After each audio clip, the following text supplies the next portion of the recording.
اب کیا ہر اوورسیز پاکستانی کو ووٹ مل جائے گی؟ جو فورن پاسپورٹ بھی ایکسیپٹ کر بیٹھے ان کو بھی مل جائے گی، یا کہ جو لوگ پاکستان واپس بھی نہیں آتا ان کو بھی مل جائے گی؟ کیا ان لوگوں کو مل جائے گی جو پاکستانی ٹیکس بھی نہیں بھرتے؟ I mean, is there going to be a definition of the overseas voter? یا all overseas voters are eligible because they favor one party? So some people have no intention of coming back. تو اس کو کیسے ہم کریں گے؟ کوئی طریقہ ہے؟ تو یہ دو سوال آپ کے سامنے میں رکھ رہا ہوں. جی محبوب صاحب. ایک تو پارٹیز کینڈیڈیٹس کا سلیکٹ کریں گے، دوسرا اوورسیز ورکرز کیا ہے، کون ہے، کیسے اس کو ڈیفائن کریں گے؟ ندیم صاحب، یہ بات تو آپ کی صحیح ہے. تقریباً تمام پولیٹیکل پارٹیوں کے اندر جو پارٹی ہیڈ ہے وہ بادشاہ سلامت ہے، آخری فیصلہ وہی کرتا ہے، اور وہ جس سے چاہے مشورہ کر لے اور جس سے چاہے مشورہ نہ کرے، اور چاہے تو کسی سے بھی مشورہ نہ کرے. اس کی بنیادی وجہ یہ ہے کہ پبلک کا جو ووٹ ہے نا وہ بالعموم پارٹی کی بجائے اس شخصیت کے نام پہ پڑتا ہے. تو اس لیے وہ پارٹی کے اندر اپنی آٹوکریسی کو قائم رکھنے میں کامیاب ہوتا ہے. اگر پبلک اس شخصیت کی بجائے پارٹی کو ووٹ دینا شروع کر دیں گے تو پھر شاید یہ کلیکٹیو لیڈرشپ کا تصور جو ہے وہ پیدا ہو جائے گا. لیکن اس وقت یہی صورتحال ہے. ہر پارٹی اپنے اندر ایک پارلیمنٹری بورڈ تو بناتی ہے، اس کے اندر کوئی سسٹم آف کنسلٹیشن ہوتا تو ہے، لیکن آخری فیصلہ جو ہے وہ بہرحال پارٹی کا ہیڈ ہی کرتا ہے. لیکن یہ کیونکہ لوگوں کو ساتھ لے کے چلنا ہوتا ہے، اس لیے کنسلٹیشن کا ایسا نہیں ہے کہ پروسیس بالکل ہی نہیں ہوتا. وہ لوگ بیٹھتے ہیں اور وہ ڈسکس کرتے ہیں، اور ایک شاید کینڈیڈیٹ کو انٹرویو بھی کیا جاتا ہے. لیکن میں نے پھر ریپیٹ کروں گا کہ آخری فیصلہ پارٹی ہیڈ کا ہوتا ہے. اچھا، اوورسیز پاکستانیز کے بارے میں یہ ہے کہ جو فورن پاسپورٹ ہولڈرز ہیں وہ اس کے ممبر نہیں ہو سکتے، اس کے ووٹر نہیں ہو سکتے، اس لیے کہ وہ خاص طور پہ وہ فورن پاسپورٹ ہولڈر جو ڈیول نیشنلٹی ہولڈر نہیں ہے. اگر آپ کے پاس اوورسیز پاکستانیز آئیڈینٹیفیکیشن کارڈ ہے نا، اوپیک، تو تب آپ ہو سکتے ہیں ووٹر بحیثیت ووٹر رجسٹر. اگر آپ کے پاس اوورسیز پاکستانیز آئیڈینٹیفیکیشن کارڈ نہیں ہے، اور اس کی شرائط تقریباً وہی ہوتی ہیں جو آپ کو CNIC لینے کے لیے ہوتی ہیں، کمپیوٹرائز نیشنل آئیڈینٹیفیکیشن کارڈ. صرف اس کا فرق یہ ہوتا ہے کہ آپ بیرون ملک مقیم ہیں، اس کا ثبوت دینا پڑتا ہے. تو آپ کو تقریباً دیکھیں نا، ویسے تعداد تو بہت زیادہ ہوگی، لیکن کوئی اس وقت بتایا جاتا ہے کہ 9 ملین کے قریب، 9 ملین سے کچھ اوپر کچھ نیچے اوورسیز پاکستانی ووٹرز رجسٹرڈ ہے الیکشن کمیشن کے پاس. تو اس لیے وہ ایک باقاعدہ کرائٹیریا ہے ہر آدمی جو، لیکن اس کے لیے یہ شرط نہیں ہے کہ اس نے پاکستان کتنے سال بعد وزٹ کیا ہے، کتنی دفعہ کیا ہے، یہ کوئی شرط نہیں ہے. If you're living outside and you fulfill the other criteria, then even if you have not، آپ نے پاکستان نہیں آئے کئی سالوں سے، تو بھی آپ ووٹر ہوں گے. لیکن ابھی صورت یہ ہے کہ ان کا ووٹ دینے کی جو فیسلٹی ہے نا، سٹنگ آؤٹ سائڈ، وہ کچھ کھٹائی میں پڑ گئی ہے. مجھے نہیں لگتا کہ ان آنے والے الیکشنز میں ان کو شاید موقع مل سکے گا. ہاں، پاکستان آ کے ووٹ دینا چاہیں تو یہ فیسلٹی تو ہے. جی دلشاد صاحب.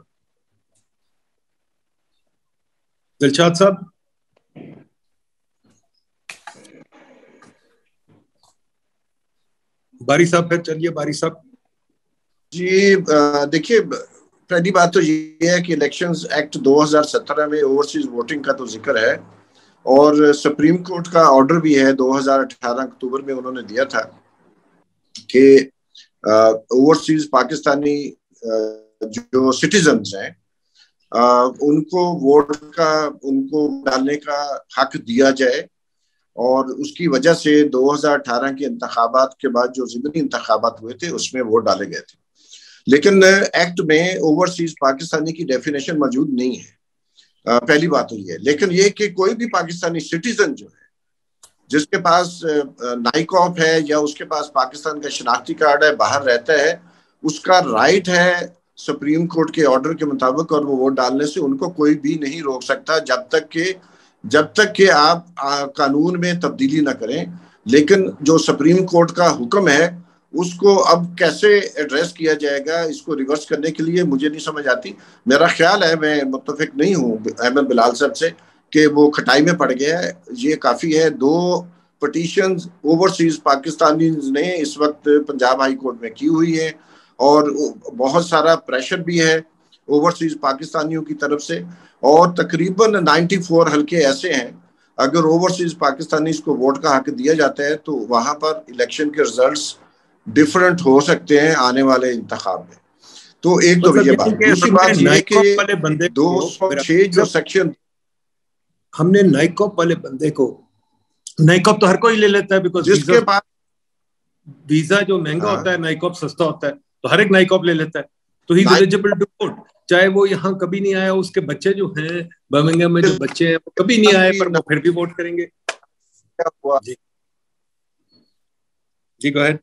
جس کے پاس نادرا کا ایشو کیا ہوا کارڈ اور نائکوپ ہے، وہ اس کو ووٹ ڈالنے سے روکا نہیں جا سکتا. جو باقی کنڈیشنز ہیں پاکستانی ووٹر کے اوپر ہیں، سٹیزنز کے اوپر ہیں، وہ لاگو ہوں گے. تو اس میں پالیٹکس ہے بہت زیادہ.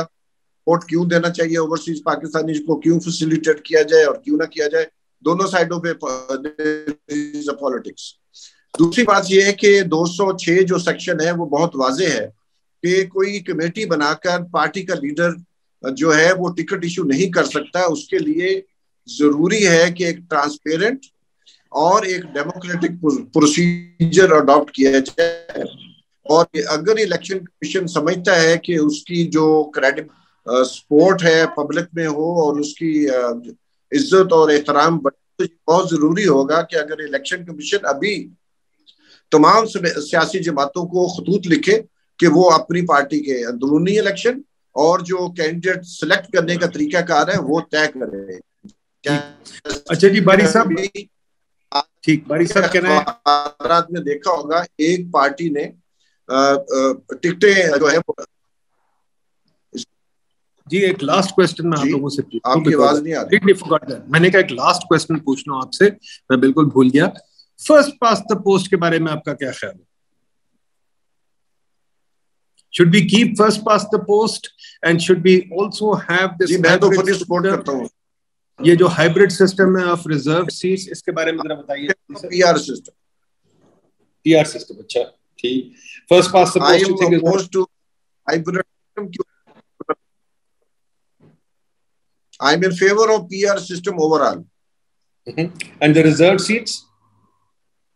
Reserved seats بھی جو ہے کانسٹیچوئنسیز ہونی چاہیے. اور اس وقت 22% کوٹا ہے خواتین کا، تقریباً 5% پارٹیوں پر لازم ہے کہ وہ 5% جو ٹکٹیں ہیں وہ خواتین کو دے. اور اسی طرح 17% کوٹا ہے جو PR سسٹم کے یہ ختم ہونا چاہیے اور ڈائریکٹ الیکشن ہونے چاہیے. لیکن direct election PR overall PR ہونا چاہیے، جتنے پرسنٹیج آف ووٹس ہیں اس کے مطابق سیٹیں تقسیم ہو.